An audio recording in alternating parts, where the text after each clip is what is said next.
तो क्या नए टॉपिक को हमें पिक करना चाहिए जबकि 16 डेज हमारे पास बचे हुए हैं। एक्सपर्ट कह रहे हैं कि नया कुछ भी नहीं पढ़ना चाहिए। मेरा मानना है कि बिल्कुल जाना चाहिए। तो कुल मिला के आपको बीच में 16 डेज का टाइम मिल रहा है। अब यहां पे बड़े सारे ऐसे लोग आ जाते हैं जो न्यूज़पेपर में लिखते हैं या फिर पोर्टल पे बोलते हैं या फिर वो कोई यूट्यूब या फिर और भी न्यूज पोर्टल हो गया, न्यूज़पेपर हो गया, टीवी के जो पोर्टल्स होते हैं उस पे, और इससे आप लोग के पेरेंट्स को भी एक मैसेज जाता है। वो फिर सोचते हैं कितने बड़े एक्सपर्ट बोल रहे हैं तो सही होगा, तो वो आप लोग को यानी बच्चों को वो बताते हैं कि ऐसा करना चाहिए।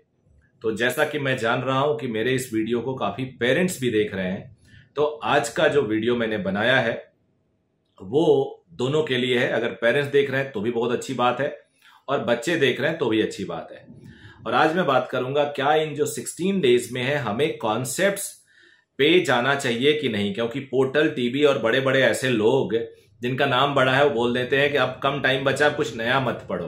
और जब आपका नीट एग्जाम खत्म होगा तो आ जाएंगे number of seats available, cut off last year का क्या था, टॉप 20 कॉलेजेस के बारे में, ये सारी बातें तब करेंगे। और गवर्नमेंट के रूल्स ये चीजें अभी नहीं करेंगे। तो आगे बढ़ने से पहले मेरी रिक्वेस्ट होगी उन सारे पेरेंट्स बच्चों से जिन्होंने अगर पहली बार ये देखा है चैनल, अगर आप फाइंड आउट करते हो सूटेबल है तो प्लीज सब्सक्राइब कर लीजिएगा चैनल को और लाइक भी कर लीजिएगा video if you like it really. तो मेरा मानना है कि कॉन्सेप्ट्स पे हम जाएं कि ना जाएं, नए कॉन्सेप्ट्स या फिर रिवीजन करने के लिए। अब नया कॉन्सेप्ट वो कॉन्सेप्ट है जो हमने अभी तक पढ़ा ही नहीं, इग्नोर कर दिया। मैं एक एग्जांपल देता हूं। Electromagnetic waves, EM wave physics में एक टॉपिक है जो जनरली बच्चा इग्नोर कर देता है, और अगर वो पढ़ता है तो भी उसमें मैक्सवेल्स के इक्वेशन पढ़ लेता है और वो स्फीयर और स्फीयर के लेयर्स, जो अर्थ के लेयर्स हैं, वो इग्नोर कर देता है। और कुछ कुछ basic properties of X rays, basic properties of gamma rays, alpha, ये सारी चीजें बच्चा इग्नोर कर देता है।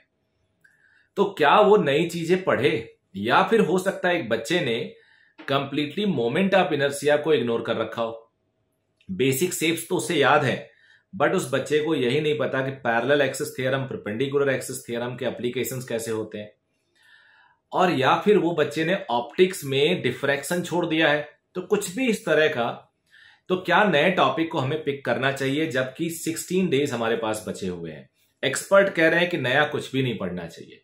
मेरा मानना है कि बिल्कुल जाना चाहिए, बिल्कुल जाना चाहिए, क्योंकि आपके एग्जाम में एकदम घुस के क्वेश्चंस नहीं पूछा जाता। They never ask you the deep application of any theory, rather they ask a basic application of any theory, and for it one day is enough बेटा, one day is enough। और अगर हम 100% prepare करते हैं, आपको पता है कई बच्चे 3-3 साल 4-4 साल तैयारी कर रहे हैं, तो आपको पता है वो छोड़ेंगे तो नहीं, अपने हिसाब से, अपने जान से तो नहीं छोड़ेंगे वो। Still they are not able to score 80% of marks, 90% of the marks तो दूर की बात। तो अगर आप 100% पढ़ के भी 80% स्कोर नहीं कर पा रहे हो, so how can you expect good marks by reading only 90%, leaving 10%, और इवन एनी नंबर कम पढ़ के। तो मेरा एकदम बहुत क्लियर सजेशन है सारे बच्चों के लिए, अरे अभी 16 डेज हैं, हर दिन आपके पास 15 घंटे हैं पढ़ने के लिए। तो 16 में 15 जोड़ो तो 240 घंटे बनते हैं। इस 240 घंटे में तो आप बहुत कुछ कर सकते हो, और पुराने कॉन्सेप्ट पढ़ने में 10-20 घंटे लगने हैं। तो प्लीज पढ़ लो आइडेंटिफाई करके, क्योंकि जैसे क्लोज आप जाओगे एग्जामिनेशन में, रिवीजन करने का ज्यादा मन करेगा और क्विक रिवीजन करना होगा आपको। ये so called educationalist, so called experts view please ignore, because इन्होंने कोई बहुत बड़ा एग्जाम क्रैक नहीं किया होता है। ये बड़ी लाइट बातें करते हैं। जो पढ़ा लिखा बंदा और जो कॉम्पिटेटिव एग्जाम को जानता है वो तो बहुत बुरा समझता है। हाँ, कुछ बच्चों को अच्छी लगती है इनकी बातें, अब मेजोरिटी ऑफ द स्टूडेंट्स कि चिंता मत करो, रिलैक्स होके जाओ, एक दिन पहले खूब सो जाओ। अरे यार, जिसका एग्जाम है, जो एग्जाम देता है, उसे नींद नहीं आती है।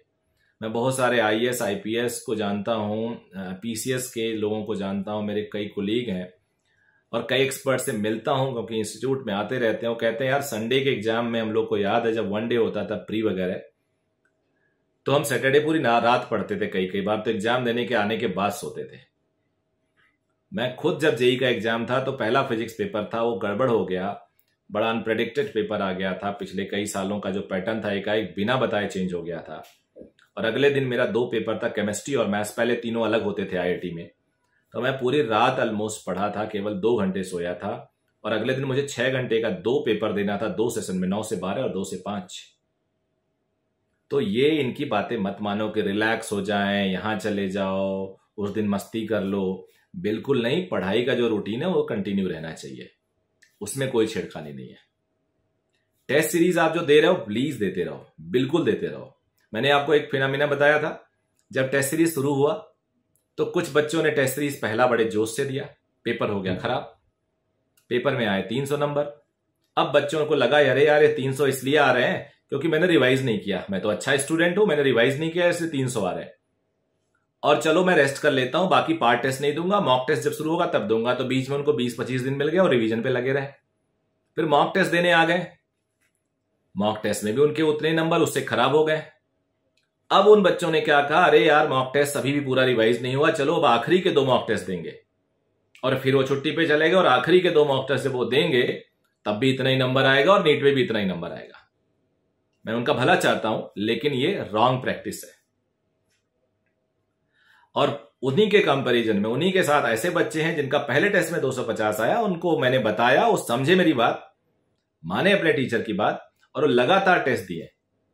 आखिरी टेस्ट तक आते आते, मॉक तक स्टार्ट करते करते वो 450 पे पहुंच चुके हैं। मॉक भी उनका हुआ है 430-40 का। अब वो आखिरी तक जाते आते 500-550 तक पहुंच जाएंगे, ये मेरा पूरा विश्वास है। तो आपको प्लीज बात माननी चाहिए, बच्चों को बात माननी चाहिए बड़ों की। हम लोग जो बताते हैं वो एक बच्चे के हिसाब से नहीं बताते हैं, हजारों बच्चों को देख के बताते हैं। और नेचुरली इसलिए बताते हैं कि आपको अच्छा लगेगा, तभी आप आगे बढ़ोगे। और कोई स्किल तो आती नहीं, मजाक और उल्टी सीधी 2 अर्थी बातें तो हम कर नहीं पाएंगे क्लास में या वीडियो पे। अगर मैं कुछ अच्छा बोलूंगा, आपका भला होगा, तभी तो आप फॉरवर्ड करोगे मेरे को, कि मेरे चैनल को आप पसंद करोगे और लाइक करोगे, लोगों को रिकमेंड करोगे। तो प्लीज मानिए, आपका भला ही करेंगे। So all the best, thank you.